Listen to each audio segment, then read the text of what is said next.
Welcome to our COP29 Week 1 wrap. It's been a packed week at the United Nations Climate Summit in Baku, Azerbaijan. We've seen progress, challenges, and a lot of geopolitical drama. Let's break it down. First, the money.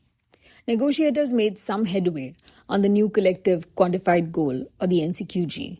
By Saturday, they had reached the fourth draft of this tough financial negotiation. The goal is to secure more funds from wealthy nations for developing countries. So far, the rich nations have barely managed to meet their promised $100 billion annual target. Some agreement was reached on transparency and access, but the big issue still remains unresolved. The NCQG draft sticks with the target of seeking $1.3 trillion per year by 2035 from the wealthy nations. But it also includes their demand that the emerging economies should contribute. Rich nations and big banks are hesitant to change their stance, and that's creating a stalemate. The delays are also partly because of ongoing efforts to link the text with other climate plans like nationally determined contributions and the global stocktake.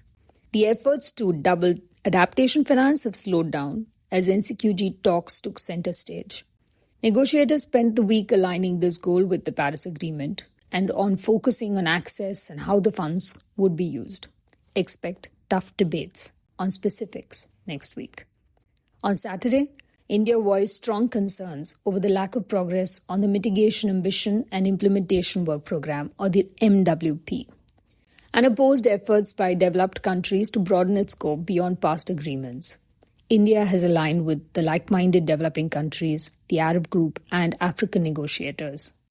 The country criticized wealthy nations for shifting targets, delaying action, and consuming a disproportionate share of the global carbon budget. India has said that the MWP must respect national sovereignty, it must remain non-prescriptive, and most importantly, it must avoid imposing new targets. But there was an important win last week on carbon trading.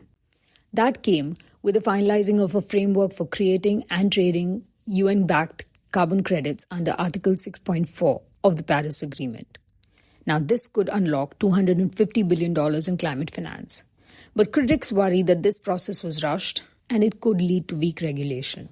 But there were some geopolitical tensions that also cast a shadow on COP29 last week.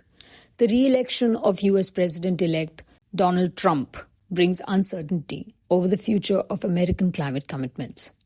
Argentina pulled out after just 3 days under the orders from President Javier Milei, who calls climate change a socialist lie. Over 80 Argentine reps were there for the talks on climate finance, but Milei's skepticism has disrupted discussions. The host nation's president, Ilham Aliyev, meanwhile, accused France of colonial crimes. This led France's environment minister to walk out and has added more strain and raises questions about the summit's focus. Beyond the conference, Azerbaijan and Russia are working on a deal to keep gas flowing to Europe despite the Ukraine war. And this deal raises concerns that Russia may still hold sway over Europe's energy supplies. Meanwhile, in the US, the Biden administration is pushing for a global agreement to stop funding foreign oil and gas projects. This move ties to Biden's promise to end fossil fuel financing abroad. But disagreements with the Export-Import Bank and internal debates have slowed progress. There's also growing frustration over the fossil fuel industry's influence at the summit. More than 1,700 attendees are linked to the sector, and this has sparked calls to shift from endless talks to real action on climate goals. So what do we expect in the next and concluding week? Next week will likely be even more intense. High-level ministers will join to tackle unresolved issues, shifting from technical talks to the big political fights over finance and adaptation. The focus will stay on the possible $1.3 trillion target for developing nations.